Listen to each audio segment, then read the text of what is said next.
Hello friends, welcome to my YouTube channel net by Rahul. इस video में हम UGC द्वारा पूछे गए प्रीएम्बल के जो प्रीवियस ईयर क्वेश्चन है उनका एनालिसिस करेंगे।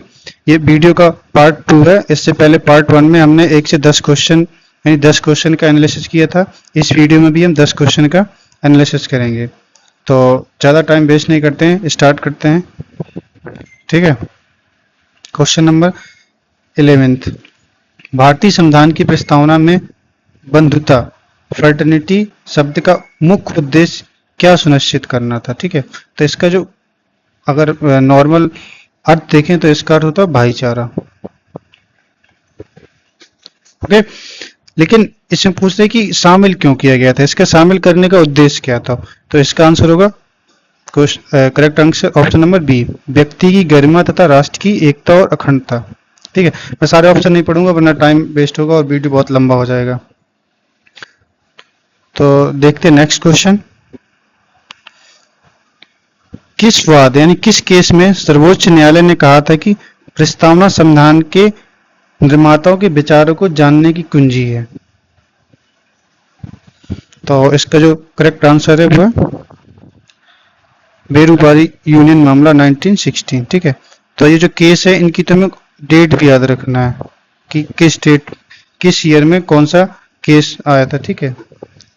और जैसे कि केशवरन भारती केस 1973, इसमें बेसिक स्ट्रक्चर। ठीक है। जो हमारा सुप्रीम कोर्ट है उन्होंने इसमें इस केस में बेसिक स्ट्रक्चर शब्द का यूज किया था और उसको दिया था। ठीक। गोलकनाथ केस की जो ईयर है वो 1967, जो मिर्मा मिल्स का जो है वो 1980।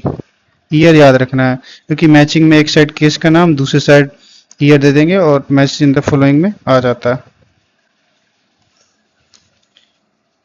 ठीक है। और अब देखते हैं नेक्स्ट क्वेश्चन। प्रस्तावना में दिए गए सामाजिक आर्थिक और राजनीतिक न्याय के आदर्शों को किस क्रांति से लिया गया है। ठीक है। तो जो हमारी प्रीएम्बल में सोशल इकोनॉमिक और पॉलिटिकल जस्टिस का जो मतलब दिए गए हैं वर्ड किस रेवोल्यूशन से इंस्पायर्ड है। तो इसका जो करेक्ट आंसर है बी, रूसी क्रांति से। इसको मैंने अपने पिछले वीडियो में भी बताया था। ठीक है।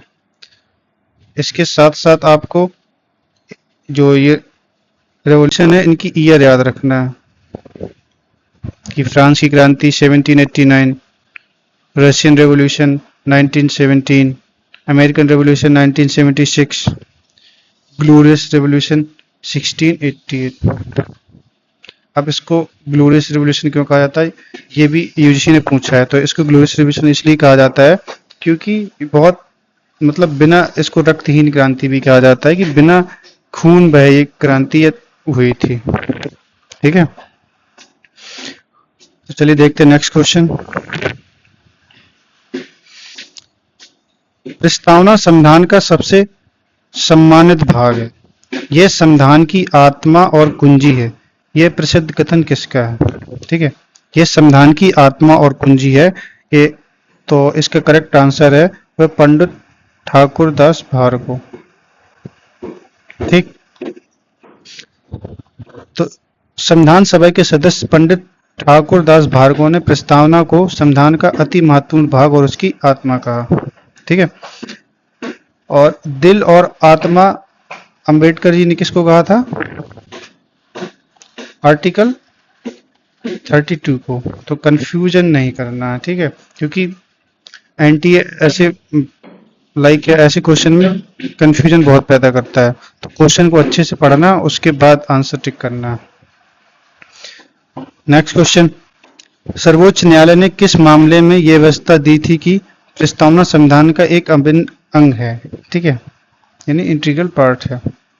शायद ये क्वेश्चन रिपीट हो गया है, पिछले उसमें भी था। चलिए कोई ना, रिवीजन हो जाएगा। तो इसका जो सही आंसर है वो हो जाएगा LIC ऑफ इंडिया। ठीक। अगर इसमें केशवानंद भारती केस होता तो वो भी सही ऑप्शन होता। तो केशवानंद भारती केस के बाद 1995 के LIC ऑफ इंडिया मामले में सुप्रीम कोर्ट ने प्रस्तावना को संविधान का अभिन्न अंग कहा। तो देखिए इसमें 1973 वाला केशवानंद भारती केस नहीं है। अगर वो नहीं है तो इसका ऑप्शन जो सही होगा वो LIC ऑफ इंडिया, ठीक है। तो याद रखना दोनों में अगर केशवानंद भारती केस होता तो वो वाला ऑप्शन सही होता। अब 16 देखते हैं। भारतीय संविधान की प्रस्तावना में किस प्रकार के न्याय का उल्लेख नहीं है? कीवर्ड याद रखना, नहीं है, ठीक है। हम जल्दबाजी में पढ़ लेते हैं कि प्रस्तावना में किस प्रकार के न्याय का उल्लेख है और नहीं है, भूल जाते हैं।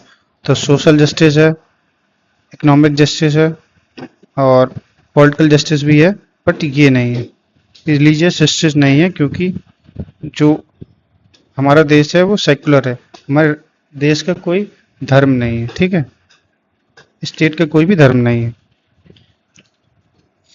तो देखिए 17वें क्वेश्चन देखते हैं। प्रस्तावना की भाषा और उसकी शब्दावली किस देश के संविधान से प्रभावित है या ली गई है? ठीक है, भाषा और शब्दावली। तो इसका जो करेक्ट आंसर हो जाएगा वो हो जाएगा ऑस्ट्रेलिया। ओके, प्रस्तावना का विचार अमेरिका से लिया गया है, ये भी याद रखना कि जो प्रियम्बल का विचार है, आइडिया वो अमेरिका से लिया गया, लेकिन इसकी भाषा है जो वो ऑस्ट्रेलिया से लिए गई है।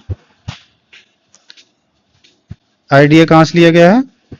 अमेरिका से, लेकिन जो प्रियम्बल की लैंग्वेज है वो किससे? ऑस्ट्रेलिया से। ये छोटी छोटी बातें याद रखना, एनटीए इसमें बहुत फंसाता है और बहुत क्वेश्चन गलत होते हैं, जल्दबाजी, वहां पे इतना प्रेशर रहता है एग्जाम हॉल में, तो ये छोटी छोटी बातों का ध्यान रखना है। देखते हैं नेक्स्ट क्वेश्चन। प्रस्तावना में उल्लिखित हम भारत के लोग, we the people of India शब्द क्या दर्शाता है? ठीक है, तो जो इसका करेक्ट आंसर है बी, संविधान की अंतिम शक्ति भारत की जनता में निहित है। ठीक है, इसका मतलब है जो संविधान की अंतिम शक्ति है वो भारत के लोगों में निहित है। ठीक, तो चलिए इसका एक्सप्लेनेशन देख लेते हैं। यह दर्शाता है कि भारत का संविधान अपनी शक्ति भारत की जनता से प्राप्त करता है और जनता ही अंतिम संप्रभुता है, संप्रभु है। ओके, 20वां क्वेश्चन। प्रस्तावना में संशोधन करने की शक्ति संसद को किस अनुच्छेद के तहत प्राप्त है और इस पर क्या सीमा है? ठीक है, देखिए इसमें एक आध क्वेश्चन ऑलरेडी कर लेते हैं। जो 1960 में बेरूबारी केस हुआ था उसमें सुप्रीम कोर्ट ने कहा था कि जो प्रियम्बल है वो कॉन्स्टिट्यूशन का भाग नहीं है। अगर कॉन्स्टिट्यूशन का भाग नहीं है इसका मतलब उसमें आर्टिकल 368 के तहत अमेंडमेंट नहीं हो सकता है। लेकिन उसके बाद 1973 में सुप्रीम कोर्ट ने अपना जो डिसीजन है उसको बदला और कहा प्रियम्बल कॉन्स्टिट्यूशन का भाग है। अगर कॉन्स्टिट्यूशन का भाग है प्रियम्बल तो इसमें हम 368 के तहत संशोधन किया जा सकता है।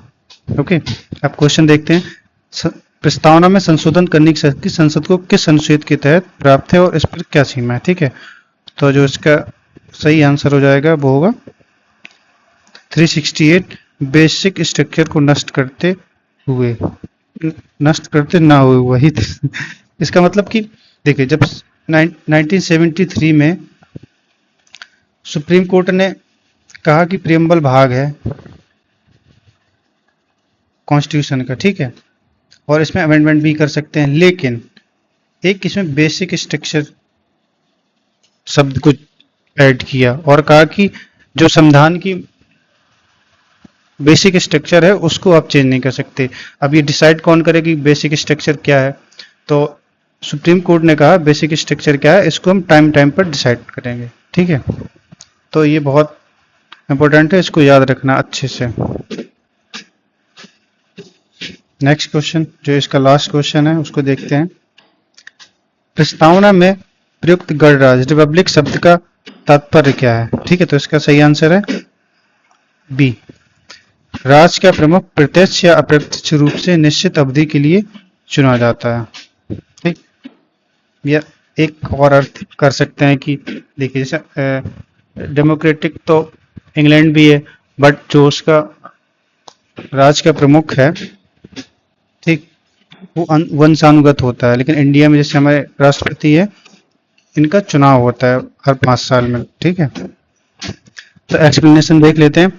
गणराज्य का अर्थ है कि देश का प्रमुख यानी राष्ट्रपति आनुवंशिक ना होकर जनता द्वारा प्रत्यक्ष या अप्रत्यक्ष रूप से एक निश्चित अवधि के लिए चुना जाता है, ठीक है।